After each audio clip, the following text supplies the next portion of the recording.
Le message de Medjugorje que nous recevons aujourd'hui a une dimension universelle puisqu'il est question du salut non seulement des personnes mais également de la terre sur laquelle nous vivons. Je suis moi-même à l'île Maurice déjà où je suis arrivé et donc obligatoirement en quatorzaine, c'est-à-dire fermé dans une chambre où j'ai la chance quand même d'avoir la vue de ma terrasse sur cette belle nature et en particulier sur ces oiseaux qui me tiennent compagnie tous les jours et qui me rappellent la parole de Jésus, de contempler les oiseaux du ciel, de ne pas nous inquiéter pour notre vie. Chaque jour suffit sa peine. Écoutons ce message de la Gospa et dans le silence, accueillons-le avec foi.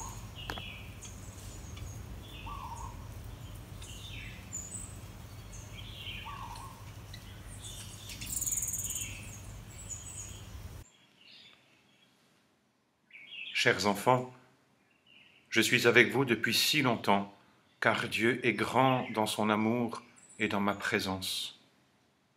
Je vous appelle, petits enfants, revenez à Dieu et à la prière. Que la mesure de votre façon de vivre soit l'amour. Et n'oubliez pas, petits enfants, que la prière et le jeûne opèrent des miracles en vous et autour de vous. Que tout ce que vous faites soit pour la gloire de Dieu. Et alors, le ciel remplira votre cœur de joie.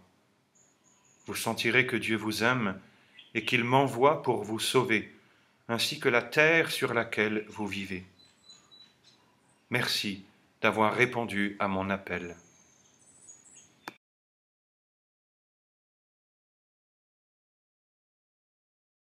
Je trouve toujours déchirant ce terme employé par Marie, je suis avec vous depuis si longtemps. C'est un terme qui est bouleversant parce que de fait, ces événements de Medjugorje sont inédits, sans précédent, et nos cœurs sont encore, hélas, trop froids et encore trop peu réceptifs à ce que Dieu nous donne à travers Medjugorje. Ici encore, elle nous rappelle ce qu'elle nous a dit le mois dernier, ce qu'elle nous redit souvent. Je vous appelle, revenez à Dieu et à la prière. La conversion et la prière sont les deux moyens par lesquels notre vie peut changer et l'histoire de l'humanité peut changer. Le cours de l'histoire dépend de notre conversion et de notre prière. Et nous ne pouvons pas rester là devant nos écrans de manière passive, de manière fataliste, comme des spectateurs à simplement contempler le chaos qui s'installe. Nous devons agir, réagir et intervenir, prendre une part active dans ce changement, mais un changement profond qui ne vient pas des hommes, mais qui vient par l'intervention de Dieu. Oui, Dieu est capable de faire ce que nous ne pouvons pas réaliser par nos propres forces.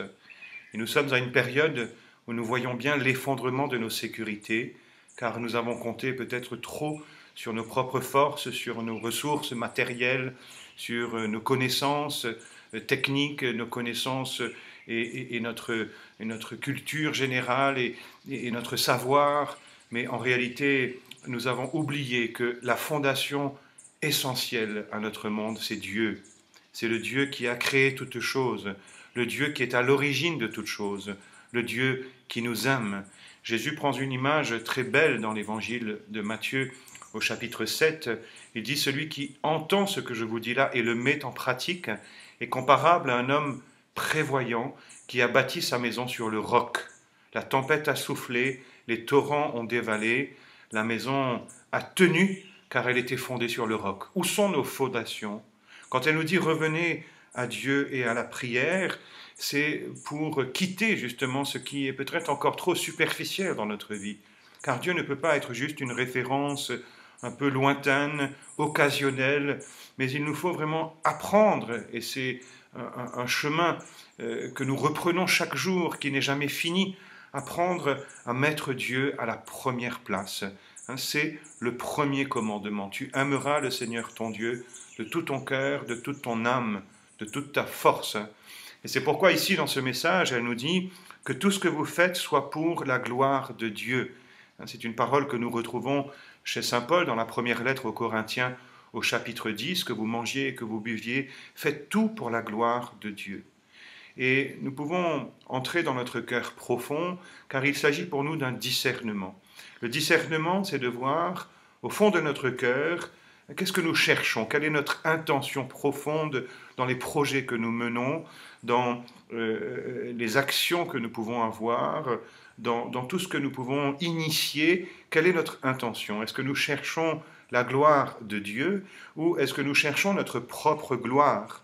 Car si nous cherchons notre propre gloire, nous sommes les plus à plaindre de tous les hommes, car tout est vanité, et si nous cherchons la gloire qui vient des hommes, tôt ou tard, nous allons voir justement que notre vie est fondée sur du sable et qu'elle ne peut pas nous apporter la joie à laquelle nous aspirons, car c'est la promesse qui est rattachée ici.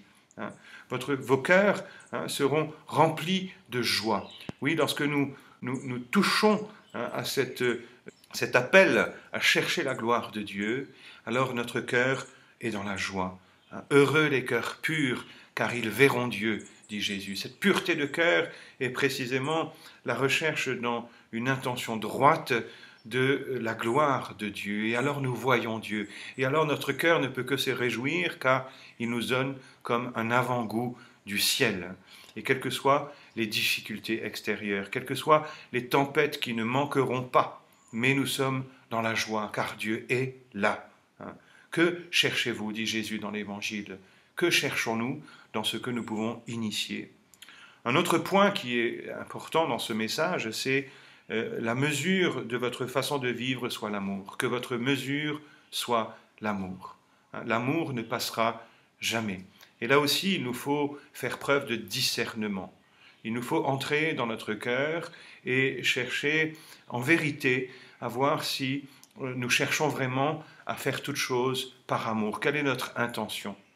Car si nous faisons les choses simplement parce que nous nous sentons comme obligés et que nous les faisons comme par contrainte, alors notre cœur va rester lourd et nous allons murmurer intérieurement. Dans la première aux Corinthiens, au chapitre 13, cette hymne à la charité de saint Paul est très belle, je vous invite à la reprendre pour voir de quel amour il est question ici et comment ce passage de l'Écriture peut nous éclairer à propos de notre manière d'aimer concrètement. Le premier terme, l'amour prend patience. Le deuxième, l'amour rend service. Et nous pouvons ainsi voir ici de quel amour il s'agit, non pas d'un amour humain, mais d'un amour divin, l'amour que le Christ lui-même a vécu et qui nous donne la possibilité de vivre par la grâce de l'Esprit Saint, car l'amour de Dieu est répandu en nos cœurs par le Saint-Esprit qui nous est donné, et c'est la grâce de Dieu qui nous donne la possibilité de vivre ce commandement de l'amour. Tu aimeras le Seigneur ton Dieu de tout ton cœur, mais tu aimeras aussi ton prochain comme toi-même. Et Marie nous rappelle ici justement l'importance de la prière et du jeûne, capable de réaliser des miracles dans nos vies et dans notre société, croyant que nous avons cette capacité par la prière et le jeûne, et par notre fidélité à progresser sur le chemin de l'amour, nous avons cette capacité à voir s'opérer des miracles et à collaborer avec Dieu pour que des miracles s'opèrent. Car Dieu est tout-puissant et cette toute-puissance de Dieu, c'est la puissance de son amour. Et nous sommes invités aujourd'hui à prendre au sérieux ce message, à vivre cette fidélité dans la prière. Elle nous dit, vous sentirez que Dieu vous aime et qu'il m'envoie vers vous. Oui, elle est présente parce que Dieu nous aime et parce que Dieu veut que nous soyons sauvés. Tous ses enfants. Alors, Marie est là, présente à notre génération.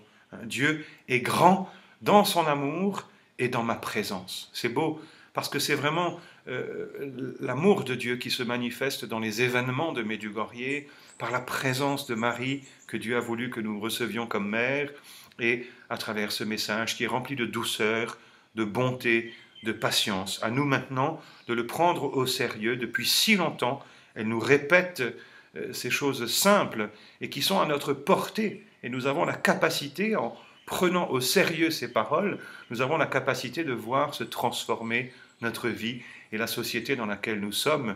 Nous avons la capacité de voir et d'expérimenter le salut de Dieu, ce salut qui est pour nous sur le visage du Christ. Mais Marie, aujourd'hui, est présente à notre génération pour que nous puissions mieux accueillir ce salut qui est donné. Seigneur, nous voulons prendre le crucifix, le tenir dans nos mains et accueillir avec foi ce que tu nous invites à vivre aujourd'hui à travers ce message de Medjugorje. Nous te demandons pardon pour tout ce qui en nous est encore peut-être trop superficiel. Pardon de nous laisser inquiéter facilement par les rumeurs, les événements et tout ce qui nous affecte. Nous voulons revenir à toi de tout notre cœur. Nous voulons te prier avec confiance. Oui, Seigneur, nous croyons que tu es tout-puissant. Et nous te remercions aujourd'hui de manifester cette puissance dans nos vies pour qu'à travers notre conversion, notre mobilisation dans la prière, nous puissions contribuer à l'œuvre que tu accomplis aujourd'hui pour notre génération. Que le Seigneur vous bénisse et par l'intercession de la Vierge Marie, la Reine de la paix, qu'il vous comble de toutes les grâces dont vous avez besoin, qu'il vous fortifie et qu'il vous console. Au nom du Père et du Fils et du Saint-Esprit. Amen. Soyez en paix et nous restons bien en communion de prière.